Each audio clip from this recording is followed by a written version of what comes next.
My fiancée ghosted me to party with her ex 2 weeks before our wedding, so I made a quiet plan behind her back. What happened next was her nightmare. 2 weeks ago, I woke up like any other day. I reached over to her side of the bed, but it was empty. At first, I didn't think much of it. Maybe she went for a jog or had an early morning errand. It wasn't until I got up, brushed my teeth, and saw her side of the bathroom untouched that I started to feel weird. She hadn't been here since last night. I tried calling her, straight to voicemail. I texted, "Hey, where are you? Woke up and you weren't home." No response. As the hours passed, I started panicking. Mia always kept me in the loop. If she was going somewhere, she'd at least drop a text. By the afternoon, her phone was still off, and I was already spiraling. My mind was racing. Was she okay? Had something happened to her? I called her family, thinking maybe she went there. Her mom didn't know where she was and sounded just as concerned. Her dad said she didn't mention anything about leaving. That's when I really started to freak out. If her own parents didn't know where she was, this wasn't just a small miscommunication. Next, I reached out to her friends. No one answered. Some left me on read, which pissed me off even more. They were always chatty when we were out at dinner or parties, but now they were suddenly silent. I was losing it. By the evening, I was pacing around the living room. Should I call the police? What if something bad had happened? I barely slept that night. My phone was glued to my hand. Every time a notification popped up, my heart would jump, but it was never her. Around 4 in the morning, completely exhausted, I opened Instagram out of habit, scrolling mindlessly, and then I saw it. A group photo of a bunch of her. College friends at some bar, laughing, drinks in hand, and there she was, front and center, smiling like she didn't have a care in the world. My stomach dropped. I stared at the picture, hoping I was wrong, but it was her. The bar was tagged in the post. Out of curiosity, I tapped on it and realized it wasn't even local. It was in Spain. Spain! My fiancé, the person I was supposed to marry in 2 weeks, had hopped on a plane and flown halfway across the world without telling me. I felt like my brain couldn't process it. This wasn't real. It couldn't be. But there she was, grinning with her friends like everything was fine. No message, no call, no explanation, nothing. I was furious. I mean, who does that? How do you just disappear without a word to your partner? I texted her immediately, "And I know where you are. You better get on the next flight home or this wedding is off." I didn't even care if I sounded harsh. What else was I supposed to say? I poured my heart into a follow-up message, telling her how disappointed I was, but did she respond? Of course not. Her phone was still off. I ended up staring at the ceiling for hours, replaying every moment of our relationship in my head, trying to figure out how we got here. The next day, her parents called again, asking if I'd heard from her. When I explained what I found, they were as shocked as I was. "Spain?" her mom asked, sounding like she was about to cry. Her dad just muttered something about undamn friends, under his breath. They promised to try and reach her, but I wasn't holding my breath. At this point, I wasn't even sad anymore. I was just pissed.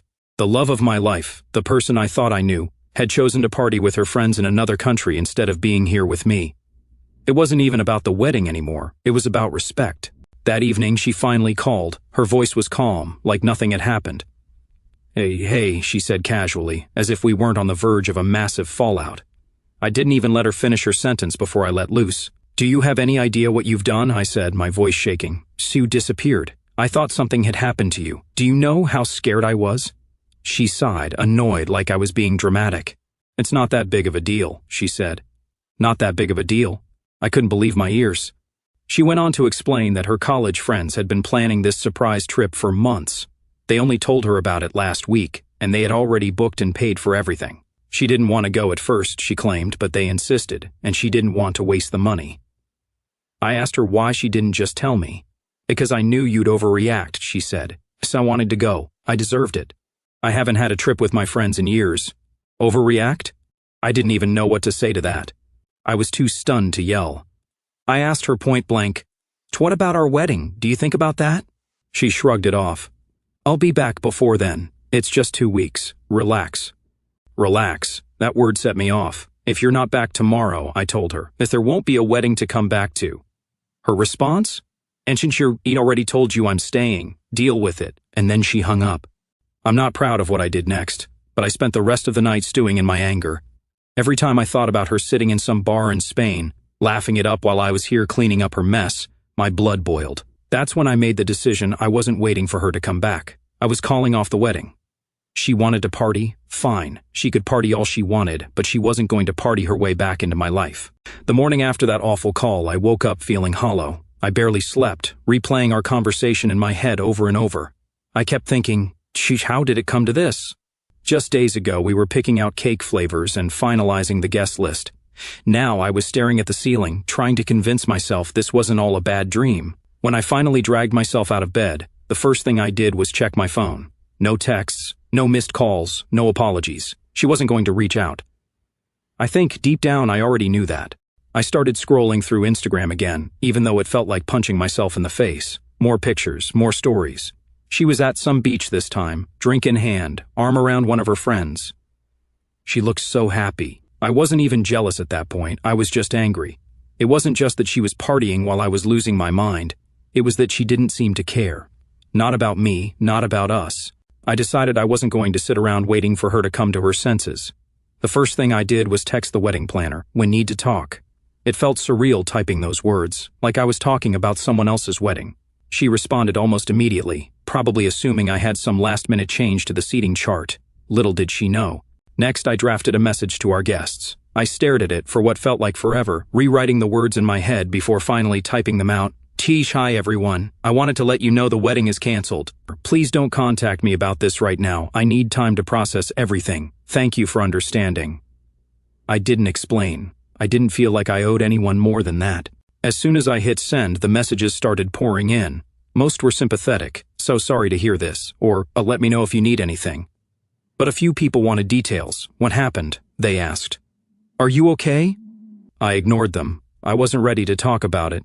By the afternoon, word had gotten around. Her parents called me, their voices shaky with confusion. "What's going on?" her mom asked. "Why are people saying the wedding is canceled?" I explained everything, from the moment she disappeared to that awful phone call. I told them about the texts, the Instagram posts, the blatant disregard for what we'd built together. Her mom cried. Her dad didn't say much, just muttered something about her needing to grow up. They promised to try and get through to her, but I wasn't holding my breath. If she hadn't listened to me, why would she listen to them? That evening, she called again. This time, I let it ring out. I wasn't in the mood to hear her excuses. She texted instead, "Please answer. I just want to talk." I didn't reply. The next day, I started making the hard calls, canceling the venue, the photographer, the florist. I thought it would hurt more, but honestly, it was cathartic. Each cancellation felt like reclaiming a little bit of control. I wasn't going to let her actions dictate my life anymore. The wedding planner was understanding.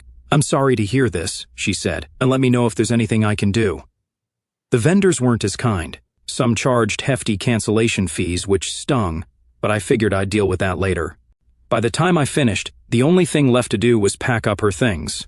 I couldn't bear to look at them, so I stuffed everything into boxes as quickly as possible. Her clothes, her books, even the stupid little knickknacks she insisted on keeping on the coffee table. It all went into the spare room, out of sight and out of mind. That night, her parents called again.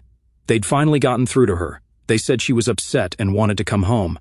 "Just give her a chance to explain," her mom pleaded. "She loves you." But love wasn't enough. If she loved me, she wouldn't have done this in the first place. "She can come back," I said, my voice cold. "But she won't be coming back to me." She showed up 2 days later. I saw her car pull into the driveway, her suitcase in the trunk. I didn't even open the door. She knocked and knocked, calling my name. "Shh. Oh, please, let's talk," she shouted. "We can fix this." Her voice cracked, and for a moment I almost caved. Almost. But then I remembered the phone call, her laughing in the Instagram stories, the way she told me to deal with it. "Sen already told you," I said through the door. "The wedding is off. You made your choice." She started crying then, loud, messy sobs that echoed through the door. It hurt to hear her like that, but I couldn't let her back in, not after everything. Eventually she left. I watched her drive away, tears streaming down her face. It felt like a weight had been lifted, but also like a part of me had been ripped out. That night I got another flood of messages. Her friends, her family, even a few of our mutual friends. "She's really sorry," they said. "Don't you need to talk to her?" But I couldn't. Not yet. Maybe not ever. After Mia left that day, the reality of what I'd done started to settle in. The wedding wasn't just on hold, it was canceled, finished, and so was our relationship. At first, I felt a weird kind of relief, like I'd finally made a decision and didn't have to keep agonizing over it. But that relief didn't last long. Everywhere I turned, there were reminders of her. The stupid little magnets she collected from every trip we went on. Her favorite mug still sitting. In the sink, the framed picture of us at her cousin's wedding last year, where everyone kept saying we looked like the perfect couple. It was like the apartment was mocking me. I thought about boxing everything up and dropping it off at her parents' house, but even the thought of seeing her mom's face made my stomach churn. So, I left it all in the spare room and closed the door. Out of sight, out of mind, right? The messages kept coming. Friends, family, random acquaintances. Everyone wanted to know what happened. Some people were genuinely supportive, sending messages like, "I'm so sorry you're going through this," or "Let me know if you need anything." But others weren't so kind. A few mutual friends started to push back. "You seriously calling off a wedding over this?" one of them wrote. "She didn't cheat on you. She just went on a trip with her friends. Don't you think you're overreacting?" Overreacting. That word kept coming up, and it pissed me off every time. I wasn't overreacting. This wasn't about the trip. It was about the way she handled it. She didn't just book a last-minute flight, she ghosted me. She ignored my calls, my texts, everything. And when I finally found out where she was, she acted like I was the one being unreasonable. She knew what she was doing, I wrote back to one of the more persistent friends. She made her choice. Now she has to live with it. Her parents were relentless. They called me every day for a week, begging me to talk to her. "She's devastated," her mom kept saying. "She knows she made a mistake." At one point, her dad even tried to guilt-trip me. "And you've been together for 6 years, he said. "Are you really going to throw all that away over one bad decision?" That phrase stuck with me, one bad decision. Was it really just one bad decision, though, or was it a sign of something deeper? I couldn't stop thinking about what she said on the phone, how she needed life experiences before settling down. It was like she was already regretting the life we were building together, and I couldn't unhear that. Eventually, my parents got involved. I don't know if Mia's family called them or if word just got around, but one night I got a text from my mom, "We need to talk." When I called her back, she didn't waste any time. "What's going on?" she asked. "Why is the wedding canceled?" I tried to explain, but it didn't seem to sink in. She kept interrupting, asking why I couldn't just forgive her and move on. "When people make mistakes," she said, "you're not perfect either, you know?" That stung. Of course I wasn't perfect, no one is. But this wasn't some minor argument about where to go for dinner or who forgot to do the dishes. This was my fiancé abandoning me 2 weeks before our wedding to party in another country. "It's not just the trip, Mom," I said. "It's the way she handled it. She didn't respect me. She didn't respect us." She sighed. "I just think you're making a big mistake." That was the end of the conversation. The tipping point came a few days later when Mia's friends emailed me. Not just a text or a DM, an actual email. I guess they figured I'd block them on everything else, so this was their last resort. The message started off with some half-baked apology. "We're sorry about how things turned out," they wrote. "We didn't mean for it to go this far." But as I kept reading, it became clear they weren't apologizing for what they did. They were trying to shift the blame onto me. She was really looking forward to this trip, they wrote. "She's been so stressed about the wedding, and we thought it would help her relax. We didn't think you'd react like this." React like this? Like it was my fault for being upset that my fiancé disappeared without a word? The worst part, they admitted they'd encouraged her to ignore me. "And told her not to worry about your texts," they wrote. "We thought you'd cool off once she got back." Cool off? They thought I'd cool off while they were halfway across the world, partying with my fiancé? I didn't even finish reading the email. I deleted it and blocked their address. By the end of the week, I'd reached my breaking point. I texted Mia's parents and told them she could come by to pick up her stuff. I wasn't going to drop it off, and I wasn't going to stick around for some big emotional confrontation. "Don't just tell her to come when I'm not home," I wrote. Her mom called me immediately. "Please, just talk to her," she begged. "She's been crying non-stop. She's not eating, she's not sleeping, she needs to see you." "She needed to see me before she got on that plane," I said. "That shut her up." The next day, Mia texted me for the first time since she got back. "Can we talk? I just want to explain." But I didn't need an explanation. I already knew everything I needed to know. "So I'm sorry," I replied. "It's too late." She didn't respond. By the time she came to pick up her things, I thought I'd feel better, like I could finally put this whole mess behind me. But as I watched her dad carry box after box out to the car, I felt this weird ache in my chest. This wasn't how things were supposed to end. We were supposed to be building a life together, planning our future, growing old side by side. And now, all of that was gone. When they were done, her dad came up to me and shook my hand. "And I'm sorry it had to end like this," he said. "Oh, me too," I replied. Mia didn't say anything. She just got in the car and drove away. That night, I sat in the empty apartment and stared at the boxes she'd left behind. Photos, letters, little souvenirs from our trips. I didn't have the heart to throw them away, not yet. Instead, I shoved them into the closet and closed the door. The days following Mia picking up her things were quiet, but not in the peaceful way I'd hoped. The silence was suffocating, like the walls of the apartment were closing in. It was the first time in years I had no one to text, no one to call. I couldn't even check social media without being reminded of her. Her friends, who I'd already blocked, started trying other ways to get through to me. A couple of mutual friends who hadn't yet picked a side tried playing mediator, and Mia really regrets everything, they told me. And you should talk to her, just one conversation. I told them the same thing I told everyone else. It's over. Please stop bringing this up. But the pressure didn't stop. Some friends, ones I thought would have my back, started turning on me. On her being selfish, one of them texted, "Oh, you've been with her for 6 years and you're throwing it all away because of your ego." That word again, ego. Like I was some kind of control freak who couldn't handle her having fun without me. It wasn't about that. It was about trust, about respect. I blocked that friend too. My parents, on the other hand, were relentless. Every time I talked to them, they brought Mia up. "You should give her a chance," my mom said for the 3rd time in as many days. "She made a mistake, but she's young. You both are Say she's not too young to know how to communicate," I snapped. My dad chimed in. "Sometimes you have to look at the big picture. Are you really ready to let 6 years go because of one fight?" "It wasn't a fight," I said. "And it was a choice, and she chose to leave." They didn't get it. They probably never would. The breaking point with my parents came a week later when I stopped by their house to pick up some of my old stuff. My mom cornered me in the kitchen and started her usual spiel. "She's been calling us," she said. "Cece's devastated. Don't you think you should at least hear her out?" "Oh no, Mom," I said, trying to keep my voice calm. She pressed on. "She's a good girl, you know that. She just got caught up in the moment. It doesn't mean she doesn't love you." I lost it then.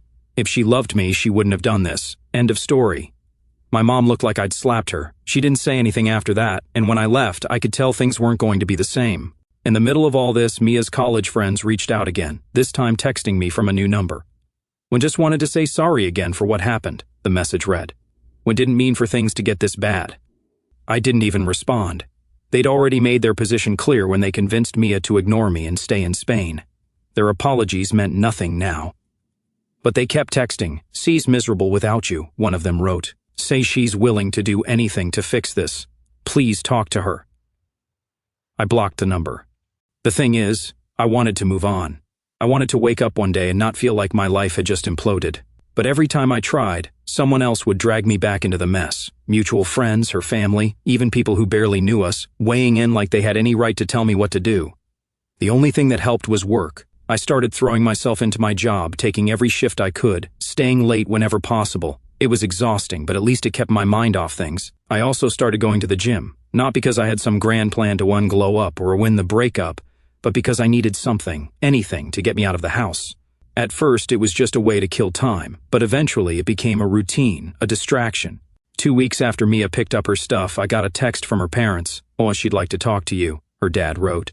"On just one conversation, for closure. Closure." That word made me laugh bitterly. She didn't care about closure when she left for Spain. She didn't care about it when she ignored my calls and told me to deal with it. Now she wanted closure? I didn't reply. A month later, I ran into her at a coffee shop. I hadn't seen her since the day she came to get her things, and it caught me off guard. She was sitting by the window, staring at her phone. She looked tired, older somehow. I froze. Part of me wanted to leave before she saw me, but before I could turn around, she looked up. Our eyes met, and for a moment, it felt like time stopped. She smiled faintly and waved. I hesitated, then walked over to her table. "Hi," she said softly. Softly. "Hi." We stood there awkwardly for a few seconds before she gestured to the chair across from her. "Do you want to sit?" I did. We didn't talk about the wedding or the trip or any of the things that had torn us apart. Instead, we made small talk. She told me about her new job. I told her about mine. It was polite, almost distant, like we were old acquaintances catching up. When I finally left, I felt strange, not sad exactly, just empty. That encounter made me realize something. I was never going to get the closure I wanted. Not from her, not from anyone. The only way to move on was to accept that some things don't make sense, and some wounds don't heal cleanly. So, that's what I've been trying to do. After that run-in with Mia at the coffee shop, I thought about her a lot. Not in a maybe we'll get back together kind of way. more like trying to make sense of the past 6 years. What went wrong? Could I have done something differently? Was I too harsh, too inflexible? Those questions haunted me. I'd go over everything in my head late at night when the apartment was too quiet. The way she'd laughed when we first met in college, how we'd stayed up all night talking about our dreams, and how sure we'd been about our future together. 6 years of memories, and yet, here we were, strangers now. I started therapy about 3 months after the breakup. A good friend, one of the few who had stuck by me through all this, suggested it. At first I didn't think I needed it. I'm fine, I told her. I just need time. But time wasn't helping. Every time I felt like I was moving on, something would drag me back. A memory, a text from someone who didn't know the wedding was off, even a random song on the radio. It was exhausting. The first therapy session was awkward. I didn't know where to start, so I just blurted out, and I was supposed to get married, but I called it off. The therapist nodded and asked me to explain. As I talked, all the anger, confusion, and guilt I'd been bottling up poured out. By the end of the session, I felt like I'd run a marathon. Therapy didn't fix everything overnight, but it helped me unpack a lot of things I hadn't even realized I was carrying. I started to see how much of my anger wasn't just about the trip, but about deeper issues. The way Mia had handled things showed me how differently we saw our relationship. To me, marriage was a partnership. To her, it seemed like something she was doing because it was expected of her. The therapist asked me a question that stuck with me. If this hadn't happened, do you think you'd have noticed these differences later? I thought about that a lot. Maybe the wedding would have gone ahead, and we'd have spent years together before realizing we weren't on the same page. Maybe it was better that it ended now, even if it hurt like hell. I started focusing more on myself. I wasn't just going to the gym anymore, I was setting goals. I started running in the mornings, something I'd never done before. I signed up for a cooking class because I was tired of eating takeout every night. Work became my safe space. I threw myself into projects, volunteered for extra tasks, and even got a small promotion after a few months. My coworkers joked that I was turning into a workaholic, but I didn't care. It was better than sitting at home, wallowing. Mia texted me once, about 6 months after the breakup. It was short, just a simple, "Son, I hope you're doing well." I stared at the message for a long time, unsure how to respond.